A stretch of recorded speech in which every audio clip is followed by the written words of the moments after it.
আমাদের প্রিয় মাতৃভূমি বাংলাদেশ খুব সেন্সিটিভ অ্যান্ড ক্রুশাল একটা টাইম পার করছে।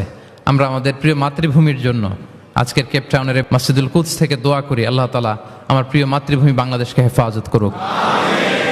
যেটাতে আমার দেশের কল্যাণ, যেটাতে আমার দশের কল্যাণ, আল্লাহ তাআলা সেই ফয়সালা করুক। বাংলাদেশে চাকরির বাজার মন্দা, ব্যবসা করতে গেলে অনেক ঝক্কি ঝামেলা, নিরাপত্তা, এটা সেটা অনেক কিছু বিবেচনা করে আমাদেরকে থাকতে হয়। আজহারী সাহেবের আগমন, শুভেচ্ছা স্বাগতম কেপটাউনের পক্ষ থেকে শুভেচ্ছা, নারায়ে তাকবীর, আল্লাহু আকবার, দিন ইসলাম দিন ইসলাম, জিন্দাবাদ জিন্দাবাদ, কুরআন হাদিসের আলো। আসসালামু আলাইকুম ওয়া রাহমাতুল্লাহি ওয়া বারাকাতুহু। نحمده ونصلي على رسوله الكريم أما بعد فأعوذ بالله من الشيطان الرجيم بسم الله الرحمن الرحيم إنما المؤمنون إخوة فأصلحوا بين أخويكم واتقوا الله لعلكم ترحمون صدق الله العظيم رب اشرح لي صدري ويسر لي أمري واحلل عقدة من لساني يفقه قولي تفسير القرآن মাহফিল বাস্তবায়ন কমিটি দক্ষিণ আফ্রিকার আয়োজনে দক্ষিণ আফ্রিকার পর্যটন নগরী কেপটাউনের এই মসজিদুল কুদসে আজকের এই প্রোগ্রামে যারা উপস্থিত হয়েছেন তাদের সবাইকে জানাচ্ছি আন্তরিক শুভেচ্ছা এবং মোবারকবাদ। আহলান ওয়া সাহলান ওয়া মারহাবান বিকুম ফি হাযাল লিকা আত-তাইয়িব আল মুবারক। সম্মানিত সুধী, এই সফরটা আমার দক্ষিণ আফ্রিকাতে ব্যক্তিগত সফর ছিল।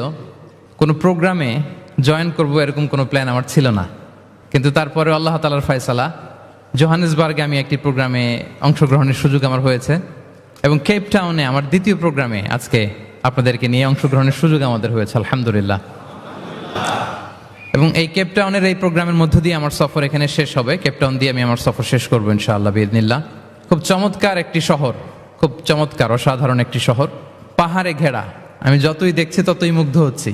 বিশুদ্ধ নগরী, একেবারে ফ্রেশ এয়ার, মানে এনভায়রনমেন্টাল পলিউশন আমার চোখে পড়েনি। আজকে আবার একটা হেলিকপ্টার রাইড দিলাম, দিয়ে পুরো কেপটাউনটা উপর থেকেও দেখলাম। তো যতই দেখি ততই মুগ্ধ হই। আল্লাহ শুকরিয়া যে আল্লাহ তাআলা এরকম চমৎকার জায়গায় আপনাদেরকে রেখেছেন, আলহামদুলিল্লাহ। আমরা আল্লাহ তাআলার দরবারে আসলে শুকরিয়া করে শেষ করতে পারবো না। ওয়া ইন তাউদ্দু নি'মাতাল্লাহি লা তুহসুহা। আল্লাহর নেয়ামত যদি আমরা গুনতে শুরু করি, গুনে শেষ করা যাবে প্রিয় ভাইরা? যাবে না। বাংলাদেশে চাকরির বাজার মন্দা, ব্যবসা করতে গেলে অনেক ঝক্কি ঝামেলা, নিরাপত্তা, এটা সেটা অনেক কিছু বিবেচনা করে আমাদেরকে থাকতে হয়। তার বিপরীতে এখানে আল্লাহ তাআলা আপনাদেরকে প্রতিষ্ঠিত করেছেন। অনেকে এই দেশের ন্যাশনালিটি পেয়েছেন, সাউথ আফ্রিকান ন্যাশনালিটি পেয়েছেন। তারপর ব্যবসায় আপনারা ভালো করছেন, রিজিকের 10 ভাগের 9 ভাগ আল্লাহ ঢুকিয়ে দিয়েছেন ব্যবসার ভেতরে, আলহামদুলিল্লাহ। তো দেশে যারা স্ট্রাগল করছে তাদের তুলনায় তো আমরা অনেক ভালো, কি বলেন? আপনাদের কোনো কমপ্লেন নাই তো? সব সময় কি বলবেন? আলহামদুলিল্লাহ বললে আল্লাহ তাআলা নেয়ামত আরো বাড়িয়ে দিবে। আমি প্রাণ ভরে আপনাদের জন্য দোয়া করি, আল্লাহ তাআলা আপনাদের রিজিকে বারাকা দান করুক, আল্লাহ তাআলা আপনাদের স্বাস্থ্যে বারাকা দান করুক। আমাদের প্রিয় মাতৃভূমি বাংলাদেশ খুব সেন্সিটিভ অ্যান্ড ক্রুশাল একটা টাইম পার করছে। আমরা আমাদের প্রিয় মাতৃভূমির জন্য আজকের কেপটাউনের বাইতুল কুদস মসজিদুল কুদস থেকে দোয়া করি, আল্লাহ তাআলা আমার প্রিয় মাতৃভূমি বাংলাদেশকে হেফাজত করুক। যেটাতে আমার দেশের কল্যাণ, যেটাতে আমার দশের কল্যাণ, আল্লাহ তাআলা সেই ফয়সালা করুক। সম্মানিত সুধী, আমি সূরাতু আল হুজরাতের 10 নম্বর আয়াত তেলাওয়াত করেছি, যেখানে আল্লাহ তাআলা আমাদের ভ্রাতৃত্বের গুরুত্ব নিয়ে আলোকপাত করেছেন। আমি মূল আলোচনায় যাচ্ছি এবং আমি সবাইকে রিকোয়েস্ট করব যে নিয়তটাকে খালিস করে একমাত্র আল্লাহ তাআলার সন্তুষ্টির জন্য 1 ঘন্টা আমরা একটু স্যাক্রিফাইস করি। কতভাবে কত জায়গাতে আমাদের সময় চলে যায়, হতে পারে এই 1 ঘন্টার আলোচনা তো কারোর জন্য এটা নাজাতের ওয়াসিলা হয়ে যেতে পারে। জি, আপনারা এখন যেমনি চুপচাপ নীরব, শেষ পর্যন্ত এরকম চুপচাপ নীরব থাকবেন তো? আর বিরক্ত হলে আমাকে বলবেন যে হুজুর আর না, তাহলে আমিও বেঁচে যাই। জি, মাশাআল্লাহ, তাবারাকাল্লাহ। আল্লাহ তাআলা আমাদের আশাকে, বসাকে, এই আয়োজনকে কবুল করুক। আমরা এখানে যেমনি একত্রিত হলাম, আমরা আল্লাহর জান্নাতেও যেন এমনি একত্রিত হতে পারি, আল্লাহ তৌফিক দান করুক। প্রিয় ভাইয়েরা, সূরাতুল হুজরাতের 10 নম্বর আয়াতে আল্লাহ তাআলা বলছেন ইন্নামাল মুমিনুনা ইখওয়া। আল্লাহ বলেন বিশ্বাসীরা ভাই ভাই, মুমিনরা ভাই ভাই। আমরা মুমিনরা কি? ভাই ভাই। এটা ফিল হয়, এটা ফিল করতে হবে, শুধু মুখে বললে হবে না। আমরা কিন্তু ভাই ভাই, উই আর ব্রাদার্স ইন ইসলাম। ইন্নামাল মুমিনুনা ইখওয়া, বিশ্বাসীরা ভাই ভাই। ফাসলিহু বাইনা আখাওয়াইকুম, আর এই ভ্রাতৃত্বের মধ্যে যদি কখনো টানাপোড়েন হয়, বোঝাপড়ায় সমস্যা হয়, বিরোধ হয়, তাহলে মিলমিশ করে দিও তোমরা, সেটা আপোষে মীমাংসা করে দিও। আদেশটা কার? আওয়াজ করে বলুন না, আদেশটা কার? বিশ্বাসীরা ভাই ভাই। এই ভ্রাতৃত্বের বন্ধনে যদি কখনো বোঝাপড়ায় ঝামেলা হয়, বিরোধ হয়, বিবাদ হয়, আপোষে মীমাংসা করে দিও, মিলে যেও। আর ওয়াত্তাকুল্লাহ, আল্লাহকে ভয় করো, লাআল্লাকুম তুরহামুন, তাহলে তোমরা অনুগ্রহ প্রাপ্ত হবে। এই আয়াতটাকে ঘিরে কিছু বার্তা আজকে এই ক্যাপটাউনের এই প্রোগ্রামে আমি শেয়ার করবো ইনশাআল্লাহ। তাহলে প্রথম মেসেজ হচ্ছে আমরা ভাই ভাই, উই অল আর ব্রাদার্স। মুমিনরা ভাই ভাই, আওয়াজ করে বলুন মুমিনরা। পৃথিবীতে ভ্রাতৃত্ব, ব্রাদারহুড, এটা অনেক ধরনের। এক নম্বর ভ্রাতৃত্ব হচ্ছে আল উখুয়া আল ইনসানিয়া, মানবিক দিক থেকে ভাই। যারাই মানুষ তারাই ভাই, কারণ আমাদের আদি পিতার নাম, আদিমাতা Adam and Eve. We came from the very same source, same origin, একটা জায়গা থেকে আসছে। সবার বাপ যদি একজন হয়, সবার মা যদি একজন হয়, তো আমরা সবাই কি? সুবহানাল্লাহ পড়বেন না? তাহলে ভ্রাতৃত্বের একটা রূপ হচ্ছে আল উখুয়া আল ইনসানিয়া, মানবিক দিক থেকে ভাই। সেই হিসেবে হিন্দু আমার ভাই, খ্রিস্টানও আমার ভাই, বৌদ্ধ আমার ভাই, নাস্তিক আস্তিক সবাই আমার ভাই। এটা হলো ভ্রাতৃত্বের একটা ধরন। ভ্রাতৃত্বের আরেকটা ধরন হচ্ছে আল উখুয়া আন নাসাবিয়া, বংশীয় ভাই, বংশের সম্পর্ক বা রক্তের সম্পর্ক। যেমন আমার চাচাতো ভাই, খালাতো ভাই, আরো ক্লোজে গেলে আমার আপন ভাই, মায়ের পেটের ভাই, এক রক্তের ভাই, ঠিক কিনা বলেন? এটা গেল দুই নাম্বার, এটা রক্তের সম্পর্ক। তাহলে একটা হচ্ছে মানবিক দিক থেকে সম্পর্ক ভাইয়ের, আরেকটা হচ্ছে বংশীয় বা রক্তের সম্পর্ক, আমার সিবলিং, শাকিক, আমার আপন ভাই, দুইটা গেল। তিন নাম্বার হচ্ছে আল উখুয়া আদ-দীনিয়া, দিনী ভাই। আর আমরা এটা নিয়েই কথা বলছি, আল উখুয়া আদ-দীনিয়া। ইন্নামাল মুমিনুনা ইখওয়াতুন, মুফাসসিরিন ইকরাম বলেছেন ইয়ানি ইখওয়াতুন ফিদ-দীন। মুমিনরা ভাই ভাই হচ্ছে তিন নাম্বার সেন্সে, আমরা দিনী ভাই। আমি আপনাদের কাউকে দেখি নাই, আমাকে হয়তো সোশ্যাল মিডিয়ায় দেখেছেন, কিন্তু সরাসরি হয়তো দেখেন নাই। কিন্তু এই যে আমাদের ভ্রাতৃত্ব, এটা দিনী ভ্রাতৃত্ব, দিনী ভাই। আমরা কি ভাই? এবং ইন্টারেস্টিংলি এই দিনী ভাই বা দিনী ভ্রাতৃত্ব আগের দুইটার চেয়েও মজবুত। কখনো কখনো এটা রক্তের সম্পর্ককেও ছাড়িয়ে যায়। সুবহানাল্লাহ পড়েন। বদরের যুদ্ধে এই পাশে কুরাইশরা মানে মুশরিকরা, এই পাশে মুমিনরা।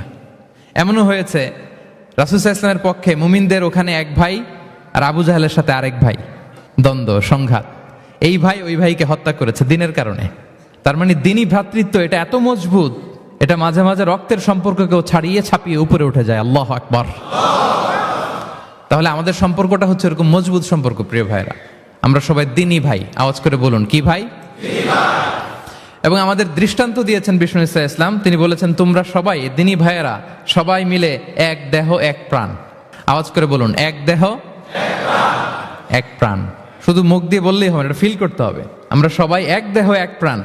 বিষ্ণু বলেন মাসালুল মুমিনিনা ফি তাওয়াদ্দিহিম ওয়া তারাহুমিহিম ওয়া তাআতুফিহিম মাসালুল জাসাদ। মুমিনদের ভালোবাসা সম্পর্ক, এটার দৃষ্টান্ত হচ্ছে পারস্পরিক ভালোবাসার সম্পর্ক হচ্ছে কামাসালিল জাসাদ, এটা একটা দেহের মতো। আমরা সবাই মিলে এক দেহ।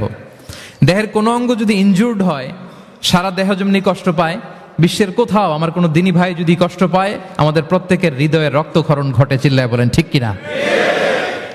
আপনার পা কেটে গেছে, এখন আমরা কি এরকম ভাবি যে পা গেছে তো কি হয়েছে, পাই না কষ্ট পাবে, সারা দেহ তো ওকে। ব্যাপারটা কেমন? দেখবেন পা কেটে গেলে রাতে ঘুম আসে না, ওইটার ব্যথায় জ্বর চলে আসে, এরকম আসে না নাই? এই জন্য বিষ্ণু ইসলাম বলেছেন মাসালুল জাসাদ, একটা দেহ, দেহের এক অঙ্গ ইনজুর্ড হলে যেমনি সারা দেহ কষ্ট পায়, পুরো দেহটা রাত জেগে থাকে, জ্বর এসে যায়, তেমনি গোটা বিশ্বের কোনো প্রান্তে, কোনো জনপদে, কোনো এলাকায় কোনো মুসলিম ভাইয়ের যদি কষ্ট হয়, সেটা আমাদের হৃদয়ে যেয়ে লাগে। ঠিক কিনা বলেন? ফিলিস্তিনের ভাইয়েরা যদি কাঁদে, আমাদের ভালো লাগে? কাশ্মীরের ভাইরা যখন গৃহহীন হয়, আমরা এটা সহ্য করতে পারি? মিয়ানমারে আমার মুসলিম ভাইরা যখন নির্যাতিত হয়, আমরা কি এটা মেনে নেই? কারণ এক দেহ এক প্রাণ। আওয়াজ করে বলুন এক দেহ এক দেহ। এটা মনে রাখতে হবে, আমরা এক দেহ এক প্রাণ। এবং বিষ্ণু ইসা ইসলাম বলেছেন যে আমাদের সম্পর্কটা হচ্ছে রোহামা উবাইনাহুম, এবং বিষ্ণু ঈসা ইসলাম এটাকে এত গুরুত্ব দিয়েছেন, আমরা যদি কোরআনের দিকে তাকাই, আল্লাহ তাআলা বলেছেন আমাদের সম্পর্কটা হচ্ছে রোহামা উবাইনাহুম। রোহামা, একে অপরের প্রতি আমরা সফট হার্টেড, রহম দিল, একে অপরের প্রতি সফট হার্টেড। কোরআনের অন্য জায়গায় এসেছে বুনিয়ানুম মারসুস, সীসা ঢালা প্রাচীরের মতো আমাদের সম্পর্ক। সুবহানাল্লাহ পড়বেন না? কখনো কখনো হাদিসে এসেছে এক ভাই হচ্ছে আরেক ভাইয়ের মিরআতুল মুমিন, এক মুমিনের জন্য আরেক মুমিন হচ্ছে আয়না। আয়নার সামনে দাঁড়ালে দেখা যায় যে আমার এখানে একটা দাগ, তারপর আয়নার সামনে দাঁড়ালে আমাকে ঠিক করে নেওয়া যায়, গুছিয়ে নেওয়া যায়। তার মানে আমার সমস্যা, আমার ভুল, আমার খুঁত, আমার স্পট, এটা আয়না বলে দেয়। মুমিনরাও এরকম, এক ভাই আরেক ভাইকে সংশোধন করে দেয়। সুবহানাল্লাহ পড়েন। এবং কোরআন কখনো কখনো আমাদেরকে বলেছে যে ওয়াইফিরুনা আলা আনফুসিহিম ওয়ালাউ কানা বিহিম খাসাসা, ভ্রাতৃত্বের সম্পর্কটা এমন হবে যে নিজের প্রয়োজনের চেয়েও মুমিন ভাই তার অন্য ভাইয়ের প্রয়োজনকে গুরুত্ব দিবে। পড়েন সুবহানাল্লাহ। আমার প্রয়োজন তারপর আমি না নিয়ে আমার ভাইকে দিব, এরকম নিদর্শন আমাদের মধ্যে আছে না নাই? আপনারা ইয়ারমুকের যুদ্ধের নাম শুনেছেন, হিজরি 15 সালের কথা। বিষ্ণু ঈসা ইসলামের ইন্তেকালের 4-5 বছর পরের ঘটনা। ওমরে ফারুক রাদিয়াল্লাহু তাআলা আনহু, উনি হচ্ছেন তখন আমাদের খলিফা, the second caliph of Islam, আমিরুল মুমিনিন, খলিফাতুল মুসলিমিন। তো ইয়ারমুকের যুদ্ধে আল্লাহ তাআলা আমাদেরকে বিজয় দান করেছিলেন, কিন্তু এমনি এমনি বিজয় আসে নাই, এমনি এমনি আসে নাই। একের পর এক সাহাবারা আহত হয়েছেন, নিহত হয়েছেন, মানে শহীদ হয়েছেন। এবং যুদ্ধের এক পর্যায়ে এমন হয়েছে খাবারের অভাবে, পানির অভাবে সাহাবারা ছটফট করছিলেন, এক ফোঁটা পানি নাই, রুহু বেরোয় যায়, পানি পানি বলে চিৎকার করছেন। তৃষ্ণায় যখন কাতর, ওই সাহাবীর কাছে পানি নিয়ে আসা হলো, মশক দিয়ে পানি নিয়ে আসা হলো, সামান্য কিছু পানি, যে নেন। তো উনি যখন পানি খাবেন দেখতে পেলেন যে পাশে আরেক ভাই চিৎকার করে পানি পানি, এক ফোঁটা পানি দাও, চিৎকার করছে। ওই সাহাবী বলতেছেন আমার দরকার নেই, আমার ভাইকে নিয়ে আগে দাও, আমি পরে খাবো। ওই দ্বিতীয় সাহাবীর কাছে যাওয়া হলো এই মশক নিয়ে, যে আপনি একটু পানি খেয়ে তার হৃদয়টাকে শান্ত করেন, ঠান্ডা করেন। তিনি যখন পানি মুখে নিতে যাবেন, পাশে আরেক ভাই চিৎকার করছে পানি পানি, এক ফোঁটা পানি দাও। ওই সাহাবী বললেন আমাকে না, আমার ভাইকে দাও, আমার আগে আমার ভাইকে দাও। ওই সাহাবার কাছে নিয়ে যাওয়া হলো যে আপনি আগে খান। ওই সাহাবীর কাছে পানির মশক নিয়ে যেতে যেতেই উনি শহীদ হয়ে গেলেন। আবার মশক নিয়ে দ্বিতীয় সাহাবীর কাছে আসতে না আসতে দ্বিতীয় সাহাবীও শহীদ হয়ে গেলেন। প্রথম যিনি চিৎকার করছিলেন তার কাছে আবার মশক নিয়ে যেতে না যেতে তিনিও শহীদ হয়ে গেলেন। সুবহানাল্লাহ পড়বেন না? ওয়ায়ুসিরুনা আলা আনফুসিহিম ওয়ালাউ কানা বিহিম খাসাসা, নিজেদের প্রয়োজন থাকা সত্ত্বেও মুমিনরা তার অন্য ভাইয়ের প্রয়োজনকে প্রাধান্য দেয়। আল্লাহু আকবার। এই হচ্ছে আমাদের ভ্রাতৃত্বের দৃষ্টান্ত। তাহলে প্রথম মেসেজ হচ্ছে মুমিনরা ভাই ভাই, মুমিনরা। আর আমাদের দৃষ্টান্ত হচ্ছে এক দেহ এক প্রাণ, আওয়াজ করে এক দেহ এক প্রাণ। আর আমরা যদি কখনো বিবাদে জড়াই, আমরা এটাকে সংশোধন করে দেব, আপোষে মিলমিশ করে দেব, নাকি আরো লাগাই দিবেন? আচ্ছা বলেন তো, আগুন লাগলে আপনারা কি দিয়ে নিভান? ওইখানে যদি কেউ তেল ঢেলে দেয়, এই কাজ করবেন? মিলিয়ে দিব আমরা, পারা যাবে তো? প্রিয় ভাইয়েরা, ইউনিটির কোনো বিকল্প নাই, সংঘবদ্ধ থাকার বিকল্প নাই, সুসম্পর্কের কোনো বিকল্প নাই। আজকে যদি আপনি সমাজের দিকে তাকান, দেখবেন আমাদের সম্পর্কগুলো নষ্ট হয়ে যাচ্ছে পারস্পরিক। বাবার সাথে ছেলের সম্পর্ক ভালো না, বৌমার সাথে শাশুড়ির সম্পর্ক ভালো না, ভাইয়ের সাথে ভাইয়ের সম্পর্ক ভালো না, মামাকে দেখলে ভাগিনা সালাম দেয় না, আছে না নাই? চাচার সাথে ভাতিজার সম্পর্ক ভালো না, স্ত্রীর সাথে স্বামীর সম্পর্ক ভালো না। কত রিপোর্ট যে আমাদের কাছে আসে, নেতার সাথে কর্মীর সম্পর্ক ভালো না, এরকম আছে না নাই? তাহলে আমাদের মধ্যে সম্পর্কের টানা পড়েন, এটা আছে না নাই বলেন? এই সম্পর্কের টানা পড়েনের জন্য আমরাই দায়ী। এর কারণ হচ্ছে আমরা সম্পর্কগুলোর যত্ন নেই না।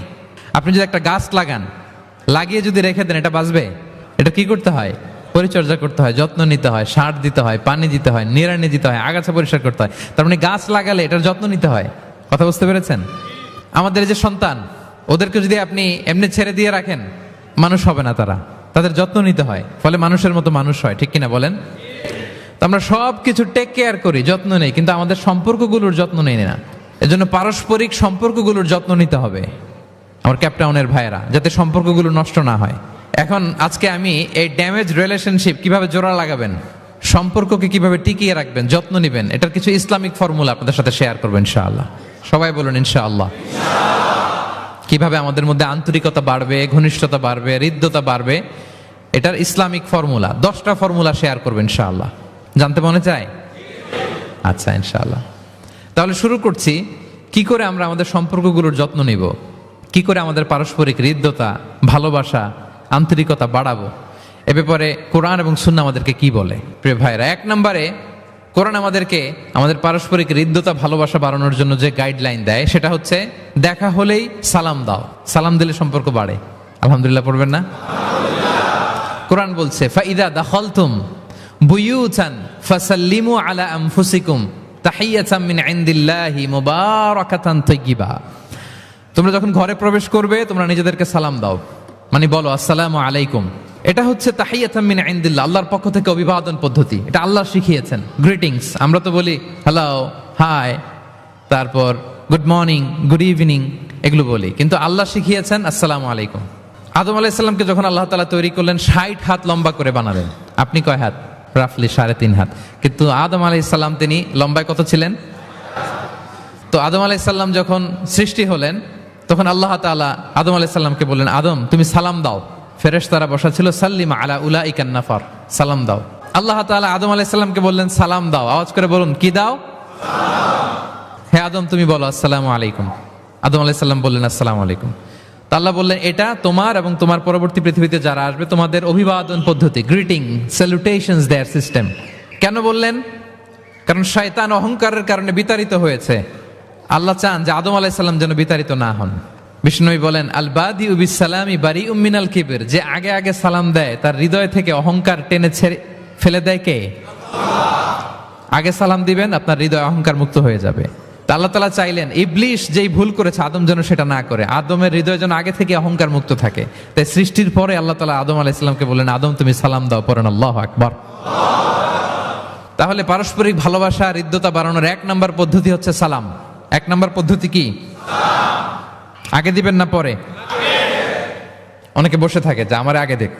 আমি তো বাইরে দেখলাম খুব ঠান্ডা, কিন্তু এখানে এত ক্রাউড, এখন তো ঘামতেছি। আগে দিবেন না পরে? বাসায় যে এখন আসতে হয়ে গেছে সাউন্ড। আচ্ছা, ভাবিরাও উপরে আছে। দুই পক্ষে আমার ব্যালেন্স করে বলতে হবে। ভাবিরা ট্রাই করবেন, ভাবিরা যেন আগে দিতে পারেন। আর ভাইরা আপনারাও ট্রাই করবেন, আপনারা যেন আগে দিতে পারেন। সালাম নিয়ে আমরা কম্পিটিশন করব, কে কার আগে দিতে পারে, ঠিক কিনা? আমি আপনাদেরকে আবারও সালাম দিচ্ছি, আসসালামু আলাইকুম ওয়া রাহমাতুল্লাহ। তাহিয়াতাম মিন ইনদিল্লাহি মুবারাকাতান তাইয়্যিবা। আল্লাহর পক্ষ থেকে এটা অভিবাদন, মুবারাকা, বরকতময়, তাইয়্যিবা এটা পবিত্র বাণী, শান্তির বাণী। অনেকে বলে হুজুর ঘরে শান্তি নাই। তো শান্তির বাণী তো আপনি ঢুকানি না, ঘরে আসবে কোত্থেকে? শান্তির পায়গাম তো ঢুকাতে হবে, আর শান্তির পায়গামের নাম হচ্ছে সালাম। শান্তির পায়গামের নাম কি? তাহলে ঘরে সালামের চর্চা। আপনি ভাবিকে দিবেন, ভাবি আপনাকে দিবে। আপনি বাচ্চাকে দিবেন, বাচ্চা আপনাকে দিবে। সবাই সবাইকে আগে দেওয়ার চেষ্টা করবো, নাকি বসে থাকবেন? তাহলে পারস্পরিক সম্প্রীতি, হৃদ্যতা, ভালোবাসা বাড়ানোর 1 নম্বর ফর্মুলা হচ্ছে সালাম। 1 নম্বর ফর্মুলা। আমি কিন্তু জিজ্ঞেস করবো আবার শেষে, এজন্য কান দুটো খরগোশের কানের মতো খাড়া করে আমার দিকে তাকিয়ে থাকুন। 1 to 1, brain to brain. Mobile নাই, ভিডিও নাই, ক্যামেরা নাই, শুধু এভাবে চাতক পাখির মতো তাকিয়ে থাকেন। দেখবেন যে সিনা বা সিনা, এলেম আসছে এভাবে, হৃদয় থেকে হৃদয়ে। এলম এসেছে সিনা থেকে সিনা। 1 to 1, ব্রেন টু ব্রেন। তাহলে হৃদ্যতা, সম্পর্ক, ভালোবাসা এটা বাড়ানোর 1 নম্বর ইসলামী ফর্মুলা কি? এবং বিষ্ণু ইসলাম বলেছেন এই সালাম যদি দাও তাহলে তোমাদের পারস্পরিক ভালোবাসা বাড়বে। তিনি বললেন আওয়ালা আদুল্লুকুম আলা শাইইন ইযা ফাআলতুমুহু তাহাব্বাবতুম।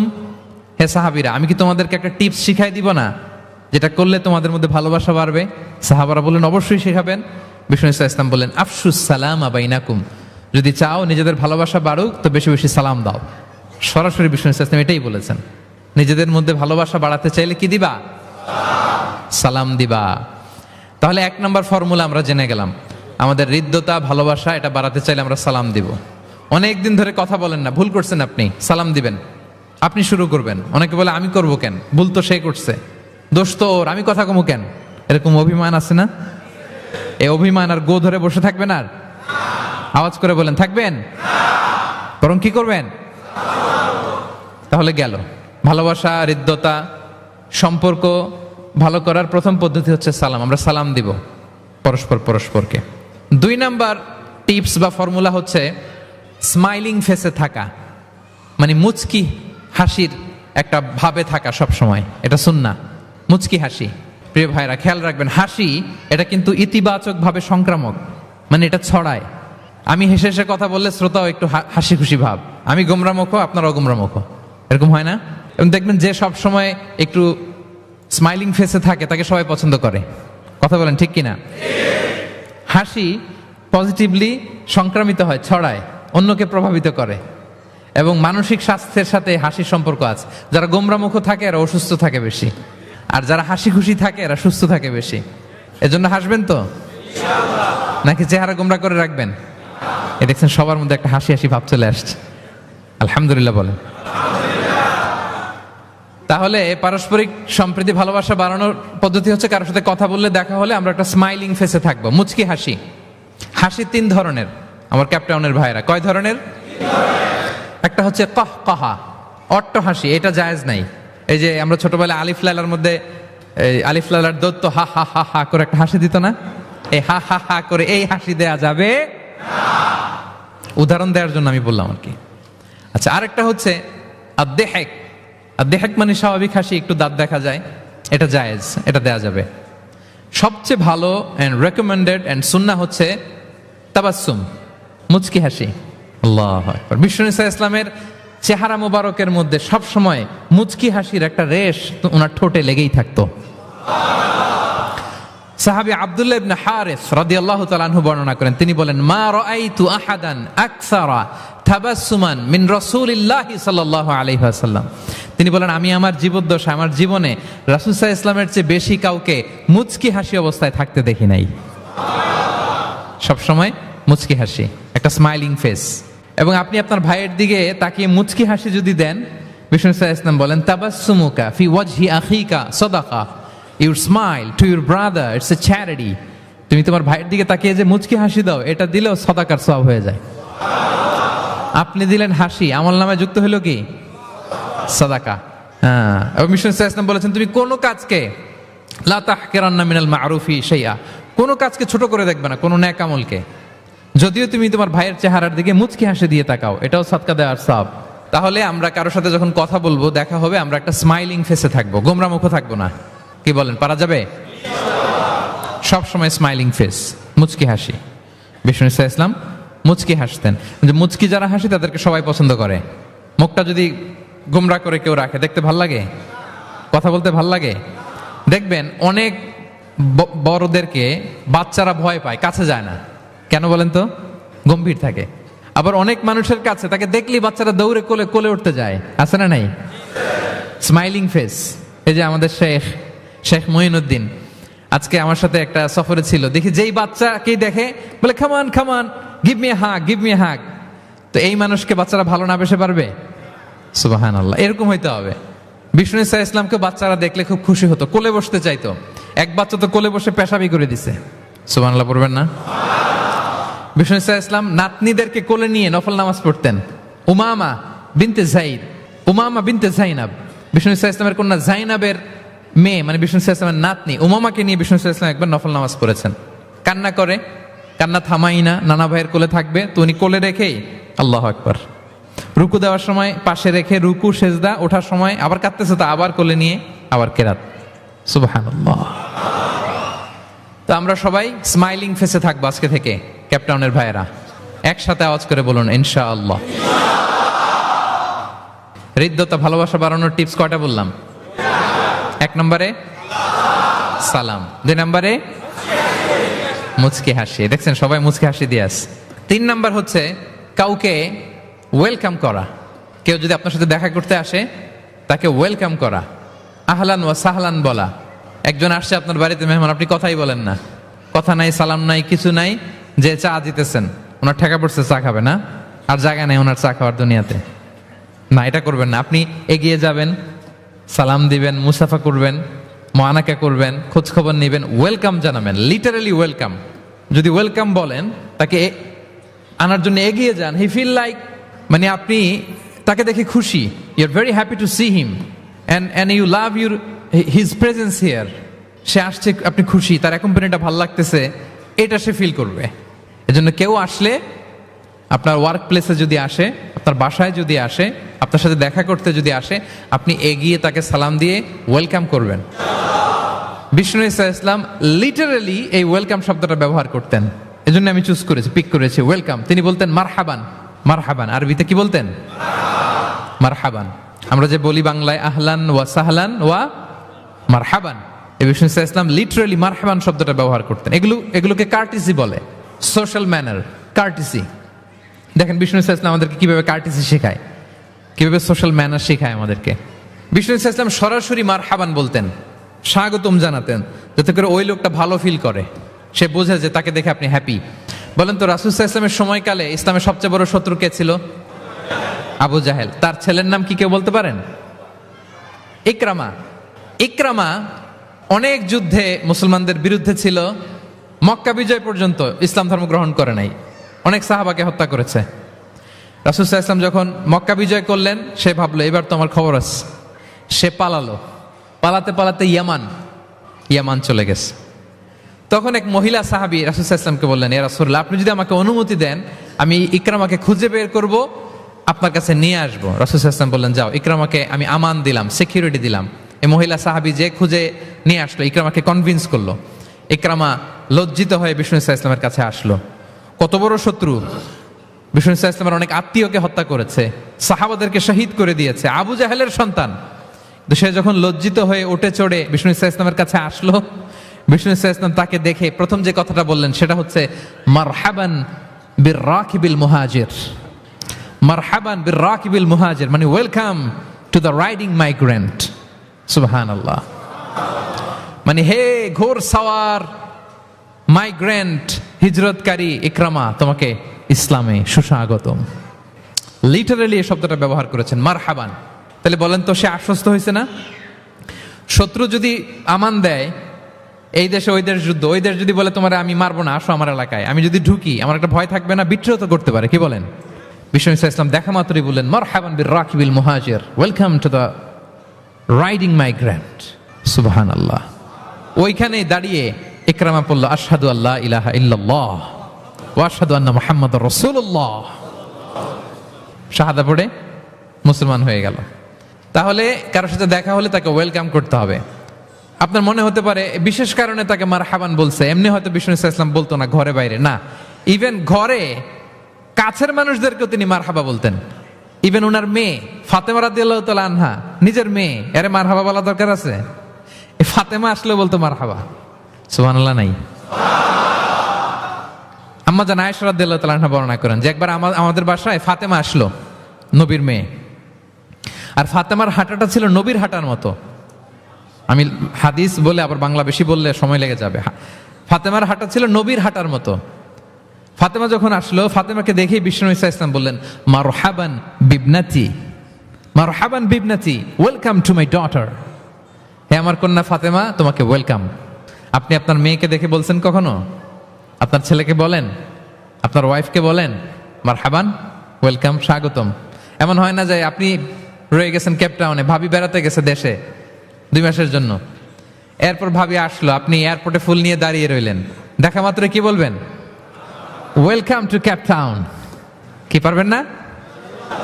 ভাবিরা কিন্তু উপরতলায় বড্ড খুশি হয়ে যাচ্ছে, বলবেন। আবার ভাবিরাও অনেকদিন পরে আপনার হাজবেন্ডকে যখন পাবেন, আসবে, বলবেন ওয়েলকাম, তোমাকে সুস্বাগতম। পারা যাবে? রাসূল সাল্লাল্লাহু আলাইহি ওয়াসাল্লামের চাচাতো বোন নাম উম্মে হানি, আবু তালেবের কন্যা। বিদায় মক্কা বিজয়ের সময় রাসূল সাল্লাল্লাহু আলাইহি ওয়াসাল্লাম মক্কায় গোসল করতেছিলেন এক বাসায়।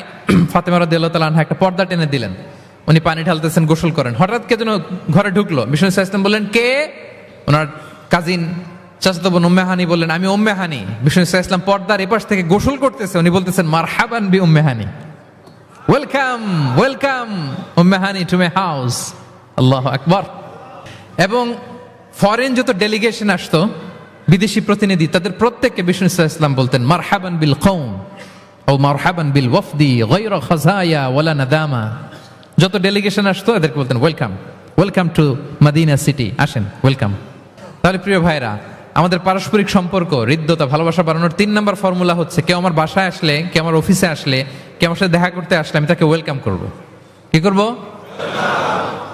4 নম্বর হচ্ছে ভালোবাসা হৃদ্যতা বাড়ানোর 4 নম্বর পদ্ধতি হচ্ছে কারো কোনো ভালো গুণ দেখলে ওটা অ্যাপ্রিসিয়েট করা। যদি আমার বিপক্ষ দলের কেউ ভালো কিছু করে আমরা ওইটাও বলতে চাই না, এরকম আছে না নাই?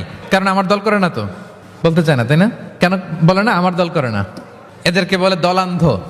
ভালো একটা কাজ করছে, আমার মতের না, মতান্ধ, এটা এপ্রিসিয়েট করে না। এটা ভুল, এটা আপনি সুন্নাহ ব্রেক করছেন। সুন্নাহ হচ্ছে যে দলের হোক, যে মতের হোক, এমনকি ভিন্ন ধর্মী হোক, ভালো করলে এটা ক্রেডিট দিতে হবে, ভালো করলে এপ্রিসিয়েট করতে হবে, কমপ্লিমেন্ট দিতে হবে। আমরা অন্যের ভালো কাজের স্বীকৃতি দিতে চাই না, কার্পণ্য করি, ক্রেডিট দিতে চাই না, প্রশংসা করি না। আমরা গুণমুগ্ধ হই কিন্তু গুণগ্রাহী হতে চাই না। কারো একটা ভালো গুণ দেখে আমি ভিতরে ভিতরেও এত সুন্দর, কিন্তু বলি না, প্রকাশ করি না, এটা ঠিক না।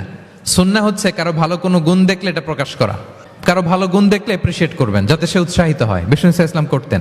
বিষ্ণু ইসলাম একবার এক হাদিসে 7 জন সাহাবীর 7টা গুণের কথা বলেছেন, মানে তাদেরকে এপ্রিসিয়েট করেছেন। এক হাদিসে 7 জন, কয়জন? তিনি বলেন আরহামু উম্মতি বি উম্মতি আবু বকর।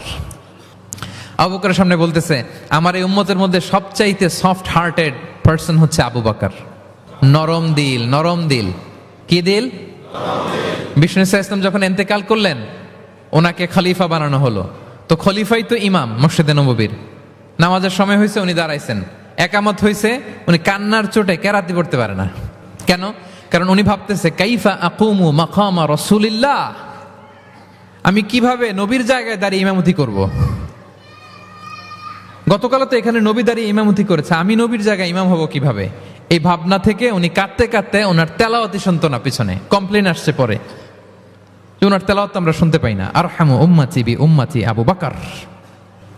এরপর বিষ্ণু বললেন ও আসাদ্দুহুম ফি আমরিল্লাহি উমর, আর আল্লাহর দিন বাস্তবায়নে সবচাইতে কঠোর হচ্ছে ওমরে ফারুক। সবচাইতে কঠোর, সবচাইতে কঠোর।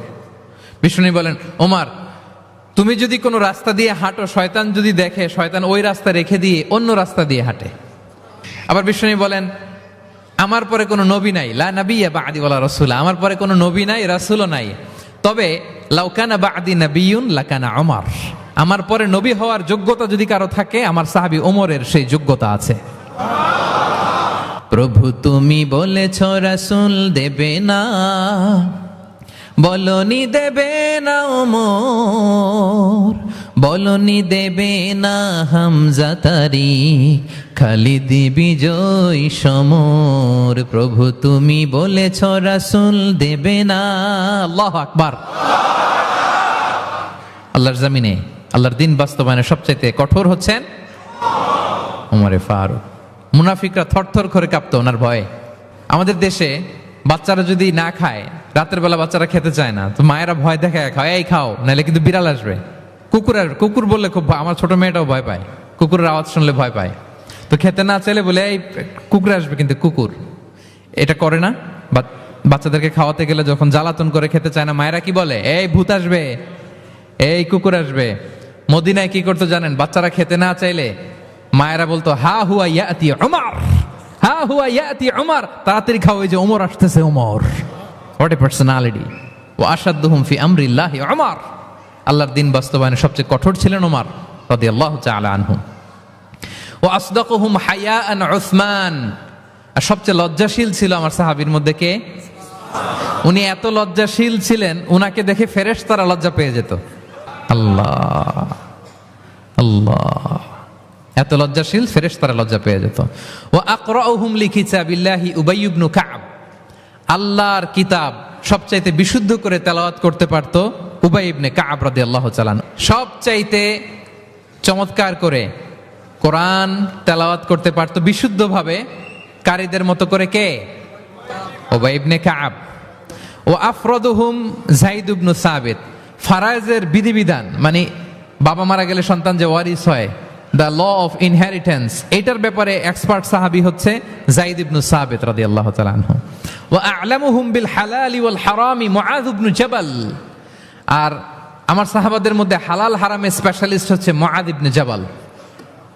ওয়া ইন্না লিকুল্লি উম্মাতিন আমিন ওয়া আমিনু হাযিহিল উম্মতি আবু উবাইদা ইবনুল জাররাহ, সব উম্মতের মধ্যে একজন বিশ্বস্ত গার্ডিয়ান থাকে, আমার উম্মতের মধ্যে বিশ্বস্ত গার্ডিয়ান সাহাবীর নাম হচ্ছে আবু উবাইদা ইবনে জাররাহ। সুবহানাল্লাহ পড়েন। আচ্ছা, ওই সাহাবীদের সামনে দাঁড়িয়ে বিশ্বনবী যখন এই এপ্রিসিয়েশন দিচ্ছে, বলেন তো সাহাবীদের কেমন লাগতেছে? আল্লাহ, এপ্রিসিয়েশন দিচ্ছে তো এলাকার মেয়র, তাই না? এমপি, প্রেসিডেন্ট, খোদ বিশ্বনবী, খোদ। দেখেন, উনি চাইলে না বললেও পারতেন, তাদেরকে ইন্সপায়ার করার জন্য তাশজিআন তাদের প্রশংসা করেছেন, এপ্রিসিয়েশন। দেখতেছে যে আবু বকর খুব নরম দিল, তিনি বললেন। দেখতেছেন যে ইসলাম প্রচারে ওমর খুব শক্ত মজবুত, তাকে এপ্রিসিয়েট করলেন, ক্রেডিটটা তাকে দিলেন। তাহলে বিশ্বনবী ক্রেডিট দিতে কখনো কার্পণ্যতা করতেন? গুণগ্রাহী ছিলেন। কিন্তু আমরা ভালো কিছু দেখলে এটা যে ভালো এতটুকু বলতে চাই না। এরকম করবেন আর না, এরকম করবেন না। সাহাবীদের মধ্যে সবচেয়ে সুরেলা গলার সাহাবী ছিলেন আবু মুসা আল-আশআরী রাদিয়াল্লাহু তাআলা আনহু। একদিন তিনি আবু মুসাকে বলেন, আবু মুসা, তুমি যে রাতে তেলাওয়াত করো আমি কিন্তু শুনি। ইয়া রাসূলুল্লাহ, আপনি কি করে শুনেন? আমার বাড়ি কই, আপনি থাকেন কই? বলতেছে, গত রাতে তুমি সূরা কাহাফ তেলাওয়াত করছো না? বলছে, জি করছি তো। আপনি কিভাবে শুনলেন? বলতেছে, তোমার ঘরের পাশ দিয়ে যাচ্ছিলাম, এত সুন্দর করে তুমি তেলাওয়াত করতেছো আবু মুসা। লাকাদ উতিতা মিজমারান মিন মাযামিরি আলি দাউদ। আল্লাহ তাআলা দাউদ আলাইহিস সালামের গলায় যে সুরের ঝংকার দিয়েছেন, আমার সাহাবীদের মধ্যে আল্লাহ তোমার গলায় ওই সুরের ঝংকার ঢুকাইয়ে দিয়েছে। বলেন, বিশ্বনবীর কাছ থেকে যখন উনি এটা শুনছেন ওনার কেমন লাগছিল? How does he feel that time? মানে ফিলিংসটা কেমন লাগছে? হ্যাঁ, আমাদেরকে তো একজন বড় কেউ প্রশংসা করলে আমরা কত খুশি হয়ে যাই। বিশ্বনবী স্বয়ং প্রশংসা করেছেন, সুবহানাল্লাহ। দেখেন প্রিয় ভাইরা, বিষ্ণু ইসলাম শুধু মুমিনদেরকে, মুসলিমদেরকে যদি এটা করতেন তাহলে একটা কথা ছিল। আমরা তো আমার দলের বাইরে কেউ ভালো কিছু করলে বলি না। বিষ্ণু ইসলাম ইহুদির প্রশংসা করেছেন। আপনি আছেন কই মিয়া? ইহুদি। উহুদের যুদ্ধে বিষ্ণু ইসলামের সাথে মদিনার যে ইহুদিরা, তাদের কন্ট্রাক্ট ছিল মদিনা কেউ অ্যাটাক করলে সবাই মিলে মদিনাকে রক্ষা করবে। কিন্তু কুরাইশরা আক্রমণ করলো, এখন আর কেউ বেরোয় না। বনু কাইনুকা, বনু নদীর, বনু কুরাইজা কেউ আর যায় না, কেউ যায় না। বিশ্বনবী কি করবেন? নিজেই বেরোলেন সাহাবাদেরকে নিয়ে। মাঝপথে আবার মুনাফিকরা ফিরে গেল, কোনো ইহুদি যায় নাই, কথা রাখে নাই, একজন ইহুদি ছাড়া। তার নাম মুখাইরিক। তার নাম কি? মুখাইরিক। অন্য ইহুদিদেরকে বলতেছে, এই ইহুদিরা, তোমরা না মুহাম্মাদের সাথে চুক্তি করেছো মদিনায় অ্যাটাক হলে সবাই মদিনাকে সেভ করবা, তোমরা যাও আর না যাও, আমি যাব, আমি আমার কথা রাখবো, আমার কথার দাম আছে। এবং সে বলল, আমি যদি এই যুদ্ধে নিহত হই আমার সম্পদের মালিক হয়ে যাবে মুহাম্মদ, আমার কোনো ছেলে মেয়ে পাবে না। মুখাইরিক বীর দর্পে ঘোড়া হাঁকিয়ে উহুদের ময়দানে যুদ্ধে গেল মুহাম্মদ সাল্লাল্লাহু আলাইহি ওয়াসাল্লামের পক্ষে, কুরাইশদের বিপক্ষে। বীর দর্পে যুদ্ধ করতে করতে সে নিহত হলো। যুদ্ধ শেষে শহীদ সাহাবাদের লাশ যখন বিষ্ণু ইসলামের সাথে আনা হলো, কাছে আনা হলো, মুখাইরিকের লাশও আনা হলো। মুখাইরিক তো মুমিন ছিল না, কি ছিল? সাহাবারা বলে, রাসূলুল্লাহ, মুখাইরিক আপনার পক্ষে লড়াই করে নিহত হয়েছে। বিষ্ণু ইসলাম অনেকক্ষণ মুখাইরিকের দিকে তাকিয়ে রইলেন আর বললেন, মুখাইরিক খায়রু ইয়াহুদ। মুখাইরিক is the best of the Jewish. ইহুদিদের মধ্যে সর্বশ্রেষ্ঠ জুইশ হচ্ছে মুখাইরিক। পড়েন আল্লাহু আকবার। Appreciation, giving credit to others. মুখাইরিক হচ্ছে the best of the Jewish. জুইশদের মধ্যে সবচেয়ে শ্রেষ্ঠ মানুষ হচ্ছে এই মুখাইরিক। সে কথা রেখেছে। চিন্তা করেন, অমুসলিম, ইহুদি, তারপরেও তার যে ভালো গুণ এটা স্বীকার করতে বিশ্বনবী কার্পণ্যবোধ করেন? ক্রেডিট দিতে কোনো দেরি করেন? তাহলে এই যে অ্যাডমায়ার করি না, আমরা কাউকে প্রেজ করি না, প্রশংসা করি না, এটা বাজে অভ্যাস। এটা থেকে আমাদের বেরিয়ে আসতে। ভালো করলে ভালোকে ভালো বলবেন, সাদাকে কালোকে, ভালোকে মন্দকে বলবেন, এপ্রিসিয়েট করবেন। আপনার ছেলে একটা ভালো কাজ করেছে, এপ্রিসিয়েট করেন, বলেন যে মাশাআল্লাহ তুমি সুন্দর কাজ করছো। একটা সূরা মুখস্থ করছে, ঠিক আছে তোমাকে বাইরে আউটিং এ নিয়ে যাব, ওখানে আমরা ডাইনিং করব। হ্যাঁ, ভাবি সুন্দর করে একটা কিছু রান্না করছে, এপ্রিসিয়েট করবেন। আজকে কি সব ভাবির পক্ষে হয়ে যাচ্ছে নাকি ভাবিদের পক্ষে? ঘুরে ফিরে ভাবিদের পক্ষে চলে যাচ্ছে কথাবার্তা বেশি। এটা বাস্তবতা। আপনার স্ত্রী যদি আপনার জন্য ভালো কিছু রান্না করে, ভালো লাগলে আপনি বলবেন যে খুব ভালো হয়েছে আজকের রান্নাটা। অনেকে আছে যে তার ওয়াইফ অনেক চমৎকার করে রান্না করছে, কিন্তু সে কোনোদিন মুখ খুলে কিছু বলে না। এরকম আছে না নাই? এমনটা করবেন না। এবং অনেক হাজবেন্ড হয়তো স্ত্রীর জন্য অনেক কিছু করে, গিফট এনে দেয়, অনেক স্ট্রাগল করে, অনেক কিছু করে, কিন্তু স্ত্রী মুখ ফুটে হাজবেন্ডকে বলে না। এটা বলবেন, মুখ ফুটে বলবেন আজকে থেকে, এপ্রিসিয়েট করবেন, ভালো দেখলে এটা ভালো বলবেন, ক্রেডিট দিবেন। আমার ক্যাপটাউনের ভাইরা, পারা যাবে? কয়টা গেল? এক নম্বরে, 2 নম্বরে মুচকি আসে, 3 নম্বরে, 4 নম্বরে অ্যাপ্রিসিয়েশন, 5 নাম্বার হচ্ছে কল্যাণ কামনা করা, অন্যের ওয়েল উইশিং, অন্যের কল্যাণ কামনা করা সব সময়, থাকলেও সামনে, থাকলেও না থাকলেও কল্যাণ কামনা করা। অনেকে সামনে সামনে অনেক ভালো, ভাই আপনি যে কত ভালো মানুষ, আপনারা ছাড়া আমার চলেই না, আপনি মানে অনেক ভালো, এই এলাকায় আপনার মতো ভালো মানুষ আর নাই। মানে সামনে আপনি অনেক ভালো, আপনি দাতা, আপনি সমাজসেবক, আপনি শ্রেষ্ঠ মানুষ, কিন্তু দূরে চলে গেলে আর নাই, তার বদনাম, তার ব্যাপারে অন্যদের কান ভারী করে, আরে উনি তো এমন একটা লোক, বুঝছেন কি আর বলবো, বইলে আর লাভ নাই, পারি না ভাই ওনার সাথে আর পারা যায় না, এরকম আছে না নাই?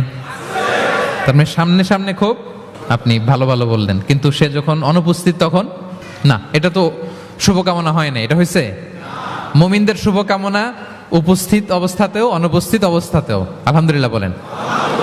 এজন্য বিষ্ণু বলেন দ্বীন আন-নাসিহা, দিন হচ্ছে আন-নাসিহা মানে কল্যাণ কামিতা, দিন মানে কল্যাণ কামিতা, সবার জন্য আপনি গুড উইশ করবেন, কল্যাণ কামনা করবেন, ওয়েল উইশিং করবেন, শুভকামনা জানাবেন, সামনে থাকলেও দূরে থাকলেও। বিষ্ণু সাল্লাল্লাহু আলাইহি ওয়াসাল্লাম বলেন লিল মুমিনি আলাল মুমিনি সিত্তু খিসাল, এক মুমিনের উপর আরেক মুমিনের 6টা দায়িত্ব, এর মধ্যে একটা হচ্ছে ওয়া ইয়ানসাহু লাহু ইদা গাবা আও শাহিদা, সে তার শুভকামনা করবে, উপস্থিত থাকলেও করবে, অনুপস্থিত থাকলেও করবে। সুবহানাল্লাহ পড়েন। সামনেও যেমনি করবেন, দূরে গেলেও করবেন। অন্যের জন্য শুভ কামনা করলে এটা ফিরে নিজের দিকে আসে, এটা খেয়াল রাখেন। এটা একটা লাইফ হ্যাকস শেয়ার করতেছি, আজীবন কাজে লাগবে। অন্যের জন্য যেটাই ভালো কামনা করবেন এটা ঘুরে আপনার দিকে আসবে। অনেকে বলে হুজুর ওর জন্য দোয়া করে আমার কি লাভ? নিজের জন্য আল্লাহ আমারে মাফ করে দাও, আল্লাহ আমারে সমৃদ্ধি দাও, আল্লাহ আমার বেতন বাড়াও, আল্লাহ আমার ব্যবসায় বরকত দাও, আল্লাহ আমার ছেলেরা হাফেজ বানাও, আল্লাহ আমার বউ, আল্লাহ আমার মেয়ে, আল্লাহ আমার আমার আমার সব আমার ভালো আপনি চাচ্ছেন নিজের জন্য, অন্যদের জন্যও চান। আল্লাহ আমার সব ভাইদেরকে মাফ করো, আল্লাহ আল্লাহ আমার গোটা মুসলিম উম্মাকে তুমি বরকত দাও, কল্যাণ দাও, নেতৃত্বে আসার তৌফিক দাও, আল্লাহ সবাইকে সুস্বাস্থ্য দাও। এটা ফিরে আপনার দিকে আসবে। অন্যের জন্য শুভকামনা বহুগুণ বৃদ্ধি হয়ে নিজের দিকে রিটার্ন করে। বিষ্ণু সাল্লাল্লাহু আলাইহি ওয়াসাল্লাম এটাই বলেছেন, মা মিন আবদিন মুসলিমিন ইয়াদউ লিআখিহি বিযাহরিল গায়বি ইল্লা ক্বালা লাহুল মালাকু ওয়া লাকা বিমিসলিন। কেউ যদি তার ভাইয়ের অনুপস্থিতি তার ভাইয়ের জন্য দোয়া করে, ফেরেশতারা ওই দোয়াটা তার জন্য আগে আগে করে। তাহলে অন্যের জন্য শুভকামনা করলে, দোয়া করলে লাভ না লস?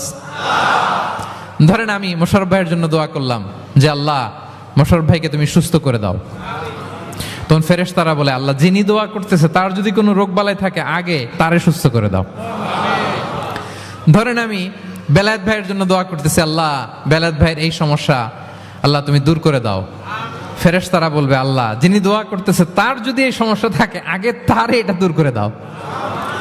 ধরেন আমি দোয়া করলাম আল্লাহ আমার এই ভাই, আল্লাহ সে গরিব, তার অর্থের বড্ড অভাব, দারিদ্রতা, আল্লাহ তুমি আমার ভাইয়ের দারিদ্রতা দূর করো। ফেরেশতারা বলে ওয়ালাকা বিমিসলিন, তোমার জন্য এটা, মানে আল্লাহ যিনি দোয়া করতেছে তার যদি অর্থের প্রয়োজন থাকে আগে তার দারিদ্রতা দূর করে দাও। তাহলে বলেন তো অন্যের জন্য দোয়া করলে লাভ না লস? অন্যের জন্য ভালো দোয়া করলে এটা নিজের দিকে আসে। কিসের দিকে আসে? তাহলে শুভ কামনা 5 নম্বরে কি? আচ্ছা 10টার মধ্যে কয়টা বলে ফেলছি? শুভকামনা নিয়ে একটা গল্প বলে আমি 6 নম্বরে যাচ্ছি। এক লোক মাগরিবের নামাজের আগে তার বন্ধুর জন্য দোয়া করতেছে, আল্লাহ আমার বন্ধুকে তুমি একটা সুন্দরী, রূপবতী, গুণবতী, নেককার, মুতিয়া, কানেতা, জামিলা, রায়েআ, একজন রূপবতী নেককার স্ত্রী দাও। আল্লাহ কতদিন ধরে তার বিয়েটা ঝুলে আছে, আল্লাহ তুমি ব্যবস্থা করে দাও, সুন্দরী, নেককার, আল্লাহওয়ালা। তো সে তো তার বন্ধুর জন্য প্রাণ ভরে দোয়া করতেছে, আর তার স্ত্রী ওয়াইফ পাশেই ইফতারি রেডি করতেছিল। এই দোয়া শুনে মহিলা তো তেলে বেগুনে জ্বলে উঠছে, দৌড়ে আসে বলছে এই তুমি কিসের দোয়া করো, রাখো। সে বেচারা মোনাজাতের মধ্যে তো ভরকে গেছে, ভয় বলে কি হইলো, আমি তো দোয়া করতেছি আমার বন্ধুর জন্য। তো মহিলা বলে তুমি কি মনে করছো আমি হাদিসটা জানি না? অন্যের জন্য কোনো ভালো দোয়া করলে আগে যেটা নিজের জন্য কবুল হয় তুমি মনে করছো আমি জানি না? তুমি ভাবছো হাদিস শুধু তুমি তুমি একা জানো, আমি জানি না। না কি সব দোয়া করো এগুলা? আল্লাহু আকবার, আল্লাহ রহম করুক। প্রিয় ভাইরা, এটা বলার উদ্দেশ্য হচ্ছে আপনি ভালো কিছু অন্যের জন্য চাইলে আল্লাহ তাআলা এটা নিজের জন্য কবুল করে নেয়। তাহলে অন্যের জন্য কল্যাণ কামনা করা, এটা হচ্ছে হৃদ্যতা, ভালোবাসা, সুসম্পর্ক বানানোর 5 নাম্বার টিপস। কয় নাম্বার? আচ্ছা, 6 নাম্বার টিপস হচ্ছে বিপদে কাউকে সাহায্য করা। কি করা? বিপদে সাহায্য করা। বিপদে যে সাহায্য করে সেই আসল বন্ধু, ঠিক কিনা? কাউকে যদি বিপদের সময় আপনি সাহায্য করেন, সে আজীবন মনে রাখবে আপনাকে। সে যদি কৃতজ্ঞ মানুষ হয়, ভালো মানুষ হয়, আজীবন আপনাকে মনে রাখবে, কখনো ভুলবে না। এবং বিষ্ণু ঈসা ইসলাম বলেন, ওয়াল্লাহু ফি আউনিল আবদি মা দামাল আবদু ফি আউনি আখি। আল্লাহ তাআলা ততক্ষণ পর্যন্ত বান্দার সাহায্যে থাকে যতক্ষণ বান্দা তার ভাইয়ের সাহায্যে থাকে। তাহলে আপনি যদি আল্লাহর সাহায্য চান, আপনার কি করতে হবে বলেন তো? আপনার ভাইকে সাহায্য করতে হবে। আল্লাহু ফি আউনিল আবদি মা দামাল আবদু ফি আউনি আখি। খেয়াল করেন কথাটার ওজন কত বেশি। আল্লাহ ততক্ষণ বান্দার সাহায্যে থাকে যতক্ষণ বান্দা তার ভাইয়ের সাহায্যে থাকে। আমি আমার ভাইকে সাহায্য করলে আল্লাহর পক্ষ থেকে সাহায্য নাজিল হবে। আল্লাহ বলে, এই বানি আদম, দাও দাও, তুমি দিলে আমি তোমারে দেব। আনফিক উনফিক আলাই, এই বানি আদম দাও, আমি তোমারে দেব। সুবহানাল্লাহ। আমরা অন্যরে দিতে চাই না, কিন্তু ওনার কাছ থেকে চাই। তাহলে আল্লাহর সাহায্য পাওয়ার প্রথম শর্ত হচ্ছে মানুষকে সাহায্য করা। কি বলেন? তাহলে 6 নাম্বার, পারস্পরিক সম্পর্ক যে আমরা যত্ন নিব বলছি, এই যত্ন নেওয়ার 6 নাম্বার টিপস হচ্ছে, ভালোবাসা বাড়ানোর 6 নাম্বার টিপস হচ্ছে টু হেল্প ইন ডেঞ্জার, বিপদে সাহায্য করা। কি করা? নট নেসেসারিলি যে সবসময় টাকা দিয়েই সাহায্য করতে হবে। টাকা ছাড়া সাহায্য করা যায় না। সে জানে না কি করতে হবে, বললেন, পরামর্শ দিলেন, টাকা লাগলে কখনো টাকা দিলেন। নতুন আসছে কেপ টাউনে, কিছু জানে না, ব্যবসা বাণিজ্য কোথায় কি, একটু বুদ্ধি পরামর্শ দিলেন। এটাও কিন্তু সাহায্য। যার যেভাবে সাহায্যের প্রয়োজন, যদি আপনি আপনার ভাইয়ের সাহায্যে থাকেন, আসমান থেকে আল্লাহর সাহায্য পাবেন। বিষ্ণু ঈসা ইসলাম নবী হওয়ার আগে ওনার 5টা স্পেশাল কোয়ালিটি ছিল। কয়টা? এর মধ্যে 2টা এই পয়েন্টের সাথে যায়। সেটা হচ্ছে, আর এটা বলছে ওনার খোদ স্ত্রী, প্রথম স্ত্রী, বিষ্ণুর প্রথম স্ত্রীর নাম খাদিজাতুল কুবরা তাহেরা রাদিয়াল্লাহু তাআলা আনহা। কারো ব্যাপারে যদি সঠিক তথ্য জানতে চান, তার ওয়াইফকে নক করবেন, মানে তার স্ত্রীর কাছ থেকে রিপোর্ট নেবেন, আসলটা পেয়ে যাবেন। কয়েকটা জায়গায় নক করলে পাওয়া যায়। বড় সাহেবের তথ্য যদি জানতে চান, বড় সাহেবের দারোয়ানকে জিজ্ঞেস করেন, বড় সাহেবের ড্রাইভারকে জিজ্ঞেস করেন, বড় সাহেবের ঘরের কাজের বুয়াকে জিজ্ঞেস করেন, আর বড় সাহেবের বিবিকে জিজ্ঞেস করেন। এই 4 জনকে জিজ্ঞেস করলেই বড় সাহেবের গোমর আসল তথ্য এদের কাছ থেকে পাওয়া যাবে। বিষ্ণু ঈসা ইসলামের স্ত্রী আম্মাজান খাদিজা বলেন, বিষ্ণু ঈসা ইসলামের 5টা গুণ ছিল নবী হওয়ার আগেই। এর মধ্যে একটা হচ্ছে ওয়া তাহমিলুল কাল্লা, তিনি মানুষের বোঝা বইয়ে দিতেন। সুবহানাল্লাহ পড়বেন না? একজন লাকড়ি নিয়ে যাচ্ছে, ভারী, পিঠ কুঁজো হয়ে যাচ্ছে ব্যথায়, বিশ্বনবী নিজের কাঁধে নিয়ে ওটা বহন করে দিতেন। ওয়া তাকসিবুল মা'দুমা, অন্যের জন্য উপার্জন করতেন, নিজে ছাগল চড়ায় ওই টাকাগুলো যারা খেতে পায় না তাদের হাতে তুলে দিতেন। মা বা'আসাল্লাহু নাবিয়্যান ইল্লা রাআল গানাম, পৃথিবীতে এমন কোন নবী নাই যে নবীরা ছাগল চড়ায় নাই। সাহাবারা বললেন, ওয়া আনতা ইয়া রাসূলুল্লাহ, হে নবী আপনিও? বিষ্ণু বললেন, কুনতু আরআহা লিকারারিত লিআহলি মক্কা, আমি অল্প কিছু কিরাত, মানে অল্প কিছু পয়সার বিনিময়ে মক্কার লোকদের ছাগল চড়ায় দিতাম। He started his first career as a shepherd, রাখাল হিসেবে ক্যারিয়ার শুরু করছিলেন, ইনকামের রাস্তা। আর আমরা কাজ ভাগাভাগি করে, এটা ছোট কাজ, এটা করব না, ওইটা করব না। বিষ্ণু ইসলাম ছাগল চড়াতেন মরুভূমিতে, এবং এই উপার্জিত টাকাটা সুবিধা বঞ্চিত মানুষের হাতে তুলে দিতেন। চিন্তা করেন কি মানসিকতা ছিল বিশ্বনবী। তাহলে আপনি যদি কারোর সাথে হৃদ্যতা বাড়াতে চান, বিপদে এগিয়ে আসবেন, সাহায্য করবেন। তাহলে 6 নাম্বার হচ্ছে টু হেল্প ইন ডেঞ্জার, কেউ বিপদে পড়লে তার to extend hour helping hand to others, আমরা সাহায্যের হাত বাড়িয়ে দিব। পারা যাবে তো ইনশাআল্লাহ? কয়টা গেল? 7 নাম্বার হচ্ছে ভিজিটিং সিক, অসুস্থ ব্যক্তিকে ভিজিট করা। এটা অনেক বড় সওয়াবের কাজ, এবং এতে আপনার হৃদ্যতা বাড়বে, ওই লোক আপনাকে মনে রাখবে। বিষ্ণু ঈসা ইসলাম উনি সকালবেলা রেগুলারলি 2টা কাজ করতেন। এক হচ্ছে মদিনার বাজার ভিজিট করতে যেতেন রাফলি 10টা সাড়ে 10টার দিকে, আর ওই টাইমে উনি মদিনায় যদি কেউ অসুস্থ থাকতো তার বাসায় ভিজিট করতে যেতেন। আপনারা অসুস্থকে দেখতে জানতো না? যাবেন। বিষ্ণু ইসা ইসলাম কোনো অসুস্থের কাছে গেলে তার মাথায় হাত দিয়ে দোয়া পড়তেন। তিনি পড়তেন, আল্লাহ আযহিবিন নাস, আল্লাহুম্মা রাব্বান নাস আযহিবিল বাস, ইশফি আনতা শাফি, লা শিফা ইল্লা শিফাউক, শিফাআন লা ইগাদিরু সাকমা। রোগীর মাথায় হাত দিয়ে তিনি বলতেন, হে মানুষের রব, তার রোগ, তার কষ্ট দূর করেন, তাকে শিফা নসিব করেন, এমন শিফা দেন যে শিফার পরে আর সে রোগাক্রান্ত হবে না। বিষ্ণু ইসা ইসলামের এক খাদেম ছিল মদিনায়, ছোট্ট বালক, কিন্তু ধর্মে ইহুদি, ধর্মে নন মুসলিমদের সাথে how should be our relationship to the people of different faith, এটা নিয়ে আমার লম্বা লেকচার আছে, শুনবেন। লম্বা, আমি একাডেমিক ওয়েতে আলোচনা করেছি, আমার ইউটিউব চ্যানেলে গেলে পাবেন। মদিনাতে এক ছোট্ট ইহুদি বালক বিষ্ণু ইসা ইসলামের খেদমত করত, এটা সেটা এগিয়ে দিত। বিষ্ণু ইসা ইসলাম কোনো কাজ থাকলে তাকে অ্যাসাইন করতেন, অ্যাপয়েন্ট করতেন, দিতেন। কিন্তু অনেক দিন হয় ছেলেটা আসে না। বিষ্ণু খুঁজলেন ওই ইহুদি বালকটা কোথায়।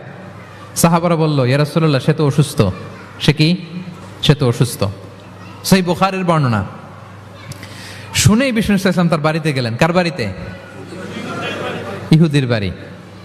আমরা মনে করছি শুধু মুসলিম অসুস্থ হইলেই বোধহয় দেখতে যাইতে হবে, এরকম আমরা ধারণা করে নিছি। না, অসুস্থ হলে সেবা শুশ্রূষা করা, দেখতে যাওয়া, এটা মুসলিম অমুসলিমের সাথে সম্পর্ক না। যে কোনো ধর্মের, যে কোনো বর্ণের, যে কোনো চিন্তার অসুস্থ হইলেই আপনার নেইবার, এদিকে খ্রিস্টান যাবেন, এদিকে জুইশ যাবেন, ভিজিটিং সিক ফর অল, সবার জন্য এটা। বিষ্ণু ইসলাম গেলেন, যে তার পাশে, মাথার পাশে বসলেন।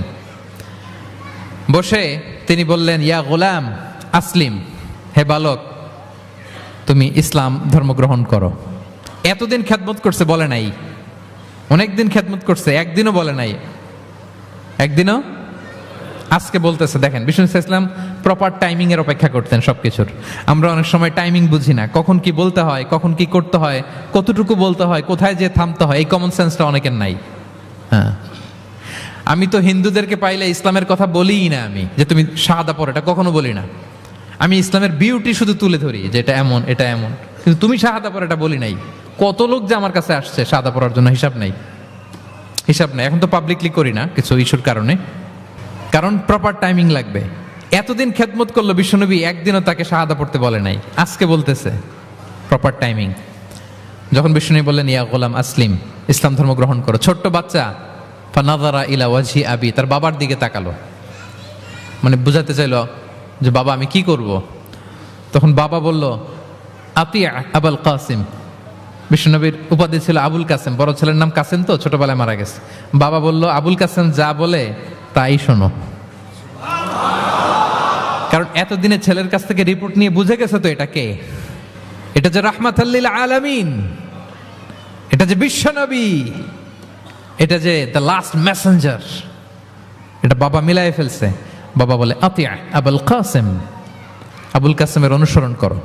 বিষ্ণু বললেন, পড়ো আশহাদু আল্লা ইলাহা ইল্লাল্লাহ ওয়া আশহাদু আন্না মুহাম্মাদান আবদুহু ওয়া রাসূলুহু।